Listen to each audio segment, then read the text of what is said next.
2025 අවුරුද්ද ඉවර වෙන්න කලින් ඔයා මේ දේවල් පහ මාස්ටර් කරන්න try එකක් දෙන්න. number 1 ඔයාගේ focus එක මාස්ටර් කරන්න. ඔයා වැඩ ගොඩක් එකපාර එක වෙලාවකදී කරන කෙනෙක් නම් ඒ දේ දැම්ම නවත්තලා එක වැඩක් එක වෙලාවකදී හරියට කරන්න ඔයාගේ mindset එක හදාගන්න. number 2 ඔයාගේ system එක මාස්ටර් කරන්න. ඒ කියන්නේ ඔයා motivation උඩ දුවන්න try කරන්න එපා. ඔයා හැම දවසකම ඔයාට ගැළපෙන structure එකක් හදාගෙන ඒකට අනුව වැඩ කරන්න පුරුදු වෙන්න. number 3 ඔයාගේ identity එක එහෙම නැත්නම් ඔයාගේ අනන්‍යතාවය මාස්ටර් කරන්න. ඔයා ගැන හිතන විදිය වෙනස් කරන්න. life එකේ හොඳ decisions ගන්න පුළුවන් වෙන විදියට ඔයා ඔයාගේ standards maintain කරන්න. ඔයා මගේ social medias හරියට check කරපු කෙනෙක් නම් මම bio එකේ දාලා තියෙනවා act like the person you want to become කියලා slogan එකක්. මේකෙන් කියවෙන්නේ සරලවම මම මේ තුන්වෙනියට කියපු දේ තමයි.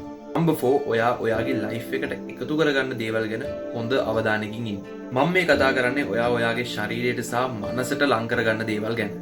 ඔයාගේ මයින්ඩ් එක පරිස්සම් කරගන්න. ජීවිතේට වැදගත් වෙන කන්ටෙන්ට්ස් බලන්න, ඒ වගේම වැදගත් මිනිස්සු ආශ්‍රය කරන්න, වැදගත් දේවල් කතා කරන්න පුරුදු වෙන්න. number 5 ඔයා අපහසුතාවයට පත් වෙන දේවල් වලට ප්‍රතිචාර දක්වන විදිය වෙනස් කරගන්න.